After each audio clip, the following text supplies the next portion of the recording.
جب ہی اس نے پیشکش کی کہ شاید اس کے بعد احتشام کا ارادہ بدل جائے۔ کون سی شرط؟ احتشام نے تیکھی نگاہوں سے اسے دیکھا۔ کبھی اپنے رویے پر بھی غور کر لیا کریں۔ لیکن نہیں، آپ کو تو بس دوسروں کو سمجھانا آتا ہے۔ ویسے بھی آپ زبردستی مجھے یہاں باندھ کر نہیں رکھ سکتے۔ سارا ابھی بھی اس کی جانب نہیں دیکھ رہی تھی۔ اپنے رویے پر یا تم پر؟ کھل کر کہو، کیا کہنا چاہتی ہو؟ کیا چاہتی ہو بتاؤ؟ کیوں نہیں کر سکتا؟ ویسے بھی تم میرے نکاح میں ہو، میری بیوی ہو، کوئی زبردستی نہیں رکھا ہوا میں نے۔ احتشام اس کی بات پر الجھتے ہوئے ہنوز اسے ہی دیکھ رہا تھا۔ سیریسلی؟ اب یہی سوال رہ گیا تھا پوچھنے کو؟ مجھے آپ سے اب کوئی امید نہیں ہے۔ میں بس چاہتی ہوں آپ کو جو فیصلہ کرنا ہے کر لیجیے، کیونکہ میں ایک شکی انسان کے ساتھ نہیں رہنا چاہتی۔ سارا نے پہلی بار احتشام کی جانب دیکھا تھا اور اس کی آنکھوں میں اترتی بے اعتنائی کو وہ دیکھ کر رہ گیا۔ کیوں نہیں پوچھ سکتا؟ کچھ بھی پوچھ سکتا ہوں اب تم سے، یہ میرا حق ہے۔ اگر آپ بھول گئی ہیں تو آپ کو ذہن نشین کرواتا چلوں۔ ناولز کی دنیا سے باہر نکل آؤ، جنہوں نے تمہارا دماغ خراب کر رکھا ہے، کیونکہ ایسا کبھی نہیں ہو سکتا جو تم نے سوچ رکھا ہے۔ احتشام اس کی آخری بات پر تعصب سے اسے دیکھے سر جھٹکتے واپس کروٹ لیے لیٹ چکا تھا۔ ڈونٹ وری، ناولز کی نہیں بلکہ میں حقیقت کی دنیا میں ہی جی رہی ہوں، ایک کھڑوس شخص کے ساتھ۔ سارا بھی بڑبڑاتی ہوئی وہاں سے اٹھ چکی تھی، اب کہ اس کی آنکھیں بھی نم تھیں اور وہ تیزی سے باہر نکلی اور چھت پر جانے کو ہی تھی جب راستے میں پڑتے احمد کے کمرے سے گزرتے احمد کے اچانک کمرے سے نکلتے ہی وہ تیزی سے چلتی ہوئی اس سے ٹکرا گئی تھی۔ لیکن وہ وہاں رکی نہیں تھی، بلکہ اسے نظر انداز کر کے سیڑھیوں کی جانب بڑھ گئی تھی، جبکہ احمد نے ایک نظر اسے اوپر جاتے دیکھا اور دوسری نظر اس کے کمرے کے بند دروازے کی جانب ڈالی اور ذہن میں بہت سی سوچیں گردش کرنے لگیں۔ اچانک رات کو سارا کو اپنے بالوں میں کسی کا لمس محسوس ہوا تو اس کا خیال تھا کہ احتشام ہوگا۔ جب ہی اس نے نیند میں اس ہاتھ کو تھامے ہی آنکھیں کھولتے بے ساختہ پکارا تھا، احتشام! لیکن وہاں احمد کھڑا تھا۔ وہ رات کو وہیں چھت پر پڑے جھولے میں بیٹھی اور پھر وہیں اپنے حالات پر کلسی سو گئی تھی اور اب احمد کی آمد پر آنکھ کھلی تھی۔ احتشام، احتشام، احتشام! جس نام کی تم مالا جپ رہی ہو اسے تمہاری رتی برابر بھی فکر نہیں ہے۔ وہ آرام سے اپنے کمرے میں سو رہا ہے اور تم اس ٹھنڈ میں یہاں پڑی ہو۔ کیا بات ہے، تم دونوں میں کوئی جھگڑا ہوا ہے؟ احمد نے تو اس سے یوں پوچھا تھا جیسے دونوں کے درمیان بڑا گہرا دوستانہ ہو۔ تم یہاں کیا کر رہے ہو؟ جو بھی ہے، تمہیں اس سے مطلب نہیں ہونا چاہیے۔ تمہارے لیے بہتر یہی ہے کہ اپنے کام سے کام رکھو۔ سارا اسے سامنے دیکھتے پہلے تو بوکھلائی، پھر دوسرے ہی لمحے حواس پر قابو پاتی تلملاتی ہوئی اٹھ بیٹھی تھی اور اپنا دوپٹہ درست کیے کڑے تیوروں سے اسے دیکھ رہی تھی۔ احتشام سے تو ویسے بھی ناراض لگتی ہو، مجھے بھی مطلب نہیں ہونا چاہیے، تو پھر کیا کسی تیسرے کو ہوگا مطلب؟ کزن ہوں تمہارا، بتاؤ کیا بات ہے؟ احمد اس کے پاس بیٹھا ہی تھا، اس کا کندھا سارا کے کندھے سے مس ہوا تھا۔ سارا اس حرکت پر غیر سے مغلوب آنند فانند وہاں سے اٹھی اور جوتا پہنے اس کی تمام تر بکواس کو اگنور کیے وہاں سے جانے کو تھی جب احمد نے کلائی سے دبوچے اسے روک لیا تھا۔ آخر تمہیں کس بات پہ اتنا غرور ہے؟ مجھے مت اکساؤ کہ میں تمہیں برباد کر دوں اور پل میں ہی تمہارا سارا غرور خاک میں مل جائے۔ وہ نگاہیں اس پر گاڑے اب اس کے روبرو کھڑا تھا۔ بکواس بند کرو اپنی، سب کچھ خاک میں ملا تو چکے ہو، اب اور کیا چاہتے ہو مجھ سے؟ احمد، اب تم میرے سامنے آئے تو تمہارے حق میں اچھا نہیں ہوگا، بہتر ہے تم اپنی حد میں رہو اور چھوڑو مجھے۔ سارا ایک جھٹکے سے اپنی کلائی اس سے آزاد کرواتی اپنی موجودہ حالات کے ذمہ دار کو کڑی نگاہ ڈالے اسے وارن کرتے ہوئے تیز قدم اٹھائے نیچے چلی آئی تھی۔ کمرے میں داخل ہوئی تو احتشام ابھی بھی کروٹ لیے چہرے پر کشن رکھے بے خبر سو رہا تھا۔ سارا بھی اپنی بے بسی پر کڑتی ہوئی سسکی تھی جب اسے دور کہیں سے فجر کی اذان سنائی دی تھی۔ وہ وضو کر کے نماز ادا کر چکی تھی اور اپنے تمام معاملات پر گریہ کرتی رب کے حضور دعاؤں میں مشغول تھی۔ دل میں سکون اترا تو وہ جائے نماز تہہ کرتی بیڈ پر آ کر لیٹ چکی تھی۔ احتشام بھی اسی پوزیشن میں سویا ہوا تھا، وجہ شاید سلیپنگ پلز تھیں جو آج کل وہ استعمال کر رہا تھا۔ خرم جیسے ہی ناشتے سے فارغ ہوا تھا وہ اپنے ڈاکومنٹس لیے اپنے ایک دوست کے آفس چلا گیا تھا کہ سب سے پہلے اپنی جاب تلاش کر کے کوئی گھر دیکھے اور پھر جلد از جلد آشا کو یہاں سے لے جائے۔ میرا خیال ہے خرم نے رات کو تمہیں سب کچھ بتا دیا ہوگا۔ اب تمہارا یہاں رکنے کا کوئی جواز نہیں بنتا۔ ایسا کرو، اپنا ضروری سامان لے لو، تمہیں ڈرائیور تمہارے گھر چھوڑ آتا ہے۔ خرم کے نکلتے ہی دریز باجوہ صاحب آشا سے مخاطب ہوئے تھے۔ نازلی بیگم نے بھی اس بات پر حیرت سے اپنے شوہر پر نگاہ کی تھی، جبکہ امل نے فاتحانہ نگاہوں سے آشا کو دیکھا تھا، اور آشا تو ان کی بات پر جذبت سے انہیں دیکھ رہی تھی۔ میں خرم کی اجازت کے بغیر کہیں نہیں جاؤں گی، پلیز آپ انہیں آنے دیجیے۔ وہ کہیں گے تو میں ایک سیکنڈ بھی یہاں نہیں رکوں گی، بلکہ فوراً یہاں سے رخصت ہو جاؤں گی، لیکن ان کے آنے تک آپ ایسا نہیں کر سکتے پاپا۔ آشا نے رات والی خرم کی باتوں کو یاد کرتے ہوئے لہجے کی تمام تر مضبوطی کے ساتھ کہا، پہلے تو تم مجھے یہ پاپا کہنا بند کرو۔ میں ایسی لڑکی کے منہ سے اپنے لیے اتنا مقدس لفظ سننا گوارا نہیں کر سکتا۔ اچھا ہوا جو تمہارے والدین کا بچپن میں ہی انتقال ہو گیا، کیونکہ آج تمہاری حقیقت جان کر وہ اذیت میں مبتلا ہو کر بھی کہاں زندہ رہتے، جیتے جی مر جاتے۔ رہی بات خرم کی، اسے تو خاندان کی عزت کا کوئی پاس ہی نہیں، لیکن ہمیں ہے، اس لیے ہم اب تمہیں ایک منٹ بھی یہاں برداشت نہیں کر سکتے۔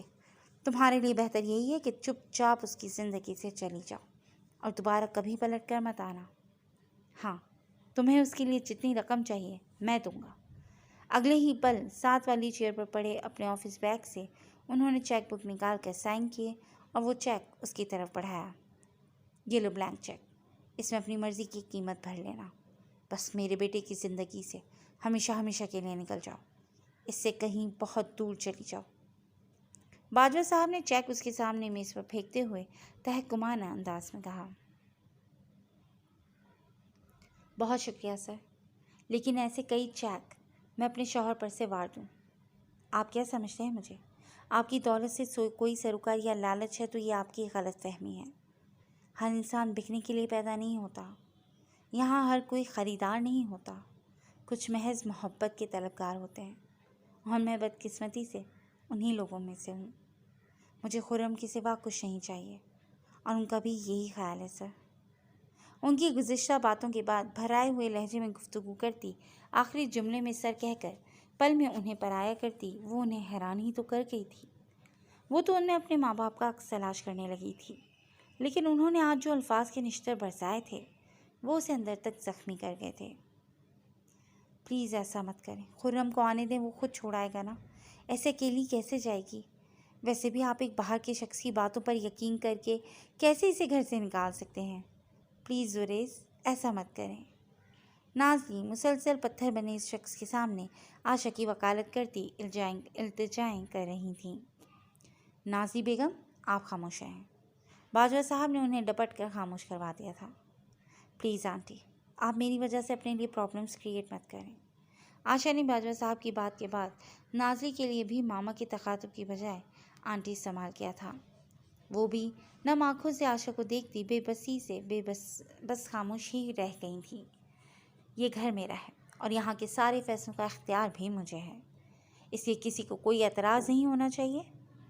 تم تیاری کر لو، تمہیں ڈرائیور چھوڑ آئے گا۔ باجوہ صاحب نے حتمی انداز میں فیصلہ سنایا تو آشا کہاں خاموش رہ پائی۔ بہت شکریہ سر، ڈرائیور کا تکلف برتنے کی ضرورت نہیں ہے، میں خود ہی چلی جاؤں گی۔ وہ اسی مضبوط لہجے میں کہتی اپنی کرسی چھوڑ کر اٹھی اور نازلی سے ملنے کے بعد خالی ہاتھ ہی باہر نکل گئی تھی، جبکہ نازلی باجوہ صاحب کی منتیں کرتی رہ گئیں اور وہ کٹھور بنے بیٹھے رہے۔ اس سب میں اگر کوئی خوش تھا تو وہ امل تھی۔ باجوہ صاحب بھی اٹھ کر آفس کے لیے نکل گئے تو نازلی نے گھبراہٹ میں بیٹے کو فون کر دیا۔ خرم میری جان، تم کہاں ہو اس وقت؟ نازلی نے روتے ہوئے بیٹے سے پہلا سوال کیا تھا۔ ماما آپ ٹھیک تو ہیں نا؟ کیا بات ہے، آپ رو کیوں نہیں ہیں؟ پلیز مجھے بتائیں۔ خرم بھی ان کی بات کے دوران ابھرتی سسکیوں کو سن کر گھبرا گیا تھا۔ بیٹا، وہ آشا، وہ ایک بار پھر سے سسکی تھیں۔ کیا ہوا آشا کو؟ ماما پلیز یار میرا امتحان نہیں لیں، صاف صاف بتائیں کیا ہوا ہے؟ خرم نے پیشانی سہلاتے ہوئے پوچھا۔ اسے تمہارے بابا نے گھر سے نکال دیا ہے اور وہ اکیلی خالی ہاتھ گھر سے نکل گئی ہے۔ مجھے بہت ڈر لگ رہا ہے خرم، شہر کے حالات سے تم بھی واقف ہو، کہاں ہو؟ جلدی پہنچو بیٹا، تمہارے پاپا آفس کے لیے نکل گئے ہیں۔ میں آشا کے پیچھے جاتی ہوں، لیکن مجھے پتہ ہے وہ اب میری بات مان کر نہیں لوٹے گی۔ تمہیں ہی اسے منانا ہوگا بیٹا، جلدی پہنچو۔ نازلی اپنی بات کہتی فون رکھ کر اپنا پرس لیے تیزی سے باہر آئی تھیں۔ ڈرائیور کو لے کر وہ باہر نکل آئی تھیں۔ دوسری طرف خرم بھی کچھ دیر قبل ہی آفس پہنچا تھا۔ وہ اپنے دوست شجاع کے روم میں ہی تھا جب ماما کی کال آئی تھی۔ وہ اسے ایکسکیوز کرتا اسی بوکھلاہٹ میں ڈاکومنٹس وہیں چھوڑ کر الٹے قدم باہر کو بھاگا، اور اسے اس وقت کسی بات کا کوئی ہوش نہیں تھا۔ وہ بس پاگلوں کی طرح ڈرائیونگ کر رہا تھا۔ اس کے ذہن میں پاپا کی رات والی باتیں گردش کر رہی تھیں۔ وہ بہت ہرٹ ہوا تھا کہ اپنا فیصلہ سنانے کے بعد بھی پاپا نے عائشہ کے ساتھ ایسا کیوں کیا۔ وہ ان کی زیادتی پر کرتا ڈرائیونگ سپیڈ بڑھاتا جا رہا تھا کہ اچانک رائٹ سائڈ سے آتے تیز ٹرک سے اس کی گاڑی ٹکرائی اور وہ ہوش کی دنیا سے بیگانہ ہو چکا تھا۔ نازلی بیگم کچھ دیر تو ڈرائیور کو دائیں بائیں جانب سڑکوں پر دوڑاتی رہیں، پھر اسے مین سڑک کی طرف جانے کو کہا۔ اس سے قبل ہی انہیں کچھ فاصلے پر کچھ ہجوم سا نظر آیا۔ ڈرائیور سے اتر کر پوچھنے کو کہا تو پتہ چلا کہ آشا بے ہوش ہو کر وہیں گری پڑی تھی۔ انہوں نے وہیں سے اسے سہارا دیے گاڑی میں ڈالا اور ڈرائیور سے قریبی ہسپتال لے جانے کو کہا۔ ڈاکٹر نے آشا کا معائنہ کیا تو بتایا کہ شاید کسی بات کا اسٹریس لیا ہے، اس وجہ سے ایسا ہوا ہے۔ لیکن ساتھ ہی ساتھ انہوں نے نازلی بیگم کو خوشخبری بھی سنائی کہ وہ دادی بننے والی ہیں۔ آپ گھبرائیں نہیں، اس کنڈیشن میں جب لڑکیاں اپنا خیال نہیں رکھتی تو بی پی لو ہونے سے بھی ایسا ہو جاتا ہے۔ بس آئندہ ان کی ڈائٹ کا اچھے سے خیال رکھیں۔ ابھی ہم نے ڈرپ لگا دی ہے، جو ختم ہوتے ہی ان کو ڈسچارج کر دیا جائے گا۔ یہ کچھ ضروری ٹیسٹ ہیں، یہ کروا کر ایک بار پھر چیک کروا لیجیے گا۔ ڈاکٹر نے مسکرا کر جو نوید انہیں سنائی تھی۔ نازلی بیگم کا چہرہ خوشی سے دمک اٹھا تھا۔ آشا کو ڈرپ لگائی تو وہ اب بہتر محسوس کر رہی تھی۔ ڈسچارج ہونے کے بعد وہ اسے سہارا دیے باہر گاڑی تک لے آئی تھیں۔ خرم سنے گا تو خوشی سے پاگل ہو جائے گا۔ بہت مبارک ہو بیٹا، شاید ہی ہمارے لیے امید کی کرن لایا ہو، اور تمہارے پاپا کے دل میں بھی خدا اس کے توسط سے رحم ڈال دے۔ مجھے یقین ہے اتنی بڑی خوشخبری سن کر ان کا دل پسیج جائے گا اور وہ ساری غلط فہمیوں کو جھٹک کر اپنی بیٹی کو گلے لگا لیں گے۔ نازلی نے محبت سے آشا کی پیشانی چومتے ہوئے اس کا حوصلہ بڑھاتے ہوئے کہا، لیکن میں اب گھر واپس نہیں جاؤں گی آنٹی، پلیز سمجھنے کی کوشش کریں۔ آشا نے نگاہیں چراتے ہوئے کہا، میں سمجھ سکتی ہوں، لیکن ایک بار خرم کے لیے چلو، ایسی حالت میں تمہیں کہیں نہیں جانے دوں گی۔ ابھی نازلی بیگم بات کر رہی تھیں کہ ان کا فون بجنے لگا۔ دریش صاحب کا فون تھا، جو کافی گھبرائے ہوئے لگ رہے تھے۔ نازلی کہاں ہیں آپ؟ کال ریسیو نہیں کر رہی تھیں۔ گھر کال کی تو عمل نے بتایا کہ آپ کہیں باہر نکلی ہیں۔ وہ خرم باجوہ صاحب کی آواز سے لگ رہا تھا جیسے کچھ ہوا ہے۔ کیا خرم؟ نازلی کو لگا پل میں دھڑکنیں ساکت رہ گئی ہوں۔ انہوں نے بمشکل 2 لفظی سوال کیا۔ خرم کا ایکسیڈنٹ ہو گیا ہے، وہ ہاسپٹل میں ہے، آپ ڈرائیور کے ساتھ فوراً آ جائیں۔ میں نے ڈرائیور کو لوکیشن بھیج دی ہے، میرے آفس سے قریب ہی ہے۔ مجھے بھی ابھی کچھ دیر پہلے ہی کال آئی ہے، میں وہیں جا رہا ہوں۔ دعا کرنا نازلی ہمارا بچہ ٹھیک ہو۔ دریش صاحب بولتے چلے گئے، جبکہ نازلی کے ہاتھ سے فون چھوٹ کر نیچے جا گرا تھا۔ کیا ہوا آنٹی، سب خیریت ہے نا؟ انجانے اندیشے کے زیر اثر آشا نے کپ کپاتے لب ان سے سوال کیا تھا۔ ایک طرف بیٹے کی ایکسیڈنٹ کی خبر تھی تو دوسری طرف اسی بیٹے کی طرف سے خوشی کی خبر بھی سنی تھی۔ انہوں نے خود کو سنبھالا، کیونکہ اگر وہ ہمت ہارتی تو آشا کو کون سنبھالتا۔ بیٹا، خرم کا ایکسیڈنٹ ہوا ہے، دعا کرو انشاءاللہ سب ٹھیک ہوگا۔ بس تم پریشان نہیں ہونا بچہ، اسٹریس نہیں لینا، اللہ پاک سے دعا کرو بس۔ وہ خود اندر ہی اندر اس خبر پر مرنے کو تھیں، لیکن آشا کے سامنے خود کو نارمل ایکسپوز کر رہی تھیں، جبکہ یہ خبر آشا پہ بھی بیچی بن کر گری تھی۔ وہ پھٹی پھٹی آنکھوں سے آنسو گراتی جا رہی تھی، اور ہاسپٹل پہنچنے تک نازلی کبھی اپنے آنسو پوچھتی تو کبھی اس کے آنسو صاف کرتے ہوئے اسے دلاسا دیتی۔ وہ لوگ ICU کے باہر نہایت ہی اضطراری کیفیت میں موجود اندر سے آنے والی خبر کے منتظر تھے۔ آشا کو نازلی کے ساتھ دیکھ کر دریش صاحب نے کوئی سوال نہیں کیا تھا، بلکہ اب تو ان کی اپنی جان دروازے کے اس پار کہیں اٹکی ہوئی تھی۔ وہ تینوں روتے ہوئے دل ہی دل میں دعائیں مانگ رہے تھے۔ بہت دیر گزر گئی تھی، نگاہیں دروازے پر ہی ٹک گئی تھیں۔ طویل انتظار کے بعد آخر اندر سے ڈاکٹر باہر آیا تھا۔